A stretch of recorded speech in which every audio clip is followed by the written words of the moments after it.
जो मांग नहीं की थी उन्होंने।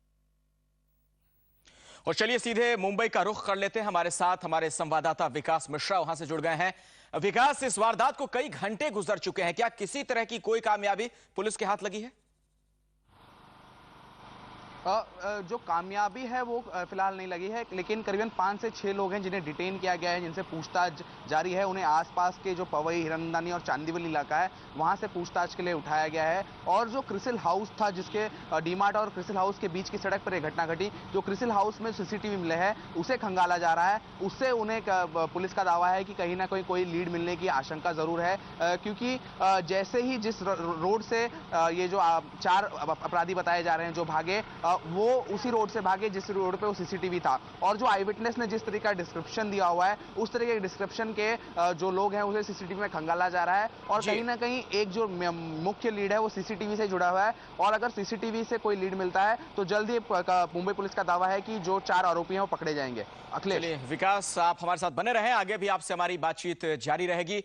बेहद ही सनसनीखेज दरअसल ये हत्याकांड है। पत्रकार जेडे के मर्डर से मुंबई और महाराष्ट्र समेत पूरा देश सन्न रह गया।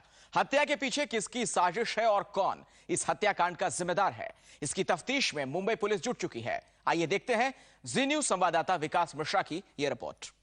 मुंबई में दिन दहाड़े आज एक सीनियर क्राइम रिपोर्टर जेडे की गोली मारकर हत्या कर दी गई। आपको बता दें, पवई हिरनंदानी का ये वही इलाका है जहां पर एक घटना घटी। करीबन 1:30 से 2 बजे का वक्त बताया जा रहा है। पुलिस इन्वेस्टिगेट कर रही है कि किस तरीके से पूरी घटना घटी होगी। आप देख रहे हैं बुलेट के जो मार्क्स है वो ढूंढने की कोशिश की जा रही है। करीब मतलब है 2 से 3 राउंड फायरिंग हुई। करीबन 3 से 4 लोग बताए जा रहे हैं। अभी तक ऑफिशियल कंफर्मेशन इस पूरी खबर पर नहीं हो पाया है।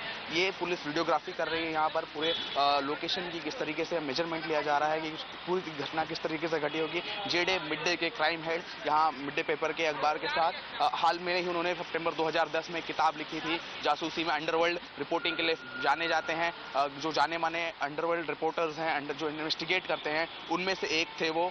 आप देख सकते हैं स्पॉट का वेरिफिकेशन मुंबई पुलिस इस समय कर रही है, ये कि कैसे पूरी घटना घटी होगी। बारिश हो रही है तेज मुंबई में यहाँ, इसलिए कई सारे जो निशान हैं वो सारे मिट चुके हैं यहाँ पर, और इस तरीके से पूरा इन्वेस्टिगेशन जारी है। लेकिन जो कहीं ना कहीं इस दिन दहाड़े जो पत्रकारों पर आज हमला हुआ है, जिस तरीके से उसने पत्रकारों की सुरक्षा पर, महाराष्ट्र में पत्रकारों की सुरक्षा पर कहीं ना कहीं सवाल निशान जरूर खड़ा कर दिया है। कैमरा पर्सन सुमेश के साथ विकास मिश्रा, जी न्यूज मुंबई।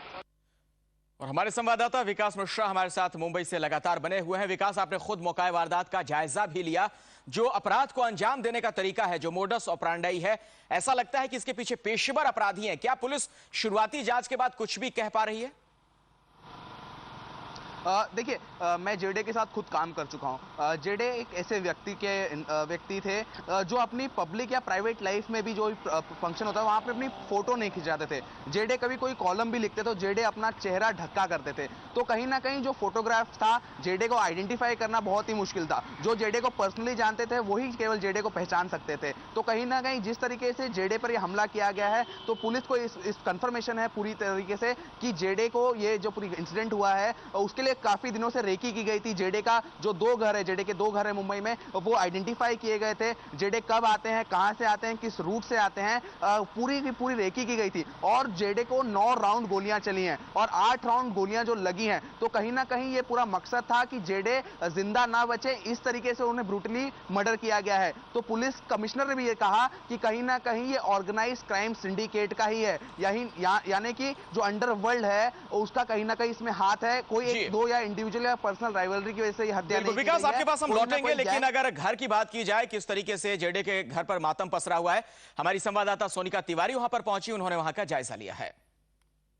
ये है मुंबई हीरानंदानी की शिव भक्तानी बिल्डिंग, जिसके 7वें माले पर इस वक्त हम हैं।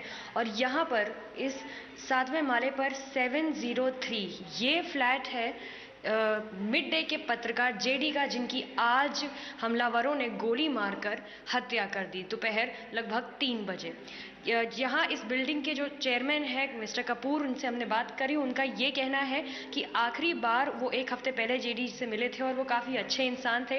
यही नहीं, इस फ्लैट में रहने वाले जो उनके पड़ोसी हैं, उन्होंने बताया कि कभी जब वो उनसे लिफ्ट में मिला करते थे तो काफ़ी बहुत प्यार से उनसे बात किया करते थे, काफ़ी अच्छे अच्छे सुलझे हुए इंसान थे। या यहीं सोसाइटी के कुछ लोगों ने ये भी बताया कि जो उनकी पत्नी है जेडी जी की, उनको जब पता चला तो वो यहीं पर थी, सो रही थी अपने फ्लैट के अंदर, लेकिन जब उनको हॉस्पिटल से फ़ोन आया, जब उनको पता चला तो वो यहाँ से भागकर फ़ौरन हीरानंदानी हॉस्पिटल गई। इस वक्त इनके घर में कोई नहीं है, मगर जेडी यहाँ अपनी वाइफ और अपनी मदर के साथ रहा करते थे। और हर कोई इस बात को लेकर हैरान है कि अगर एक पत्रकार के साथ ऐसा हो सकता है तो आखिर आम आदमी कितना सुरक्षित है। कैमरामैन पंकज के साथ सोनिका तिवारी, जी न्यूज़, मुंबई। इस पूरे मामले में महाराष्ट्र के गृह मंत्री आर पाटिल का क्या कहना है, ये भी हम आपको सुनवाते हैं।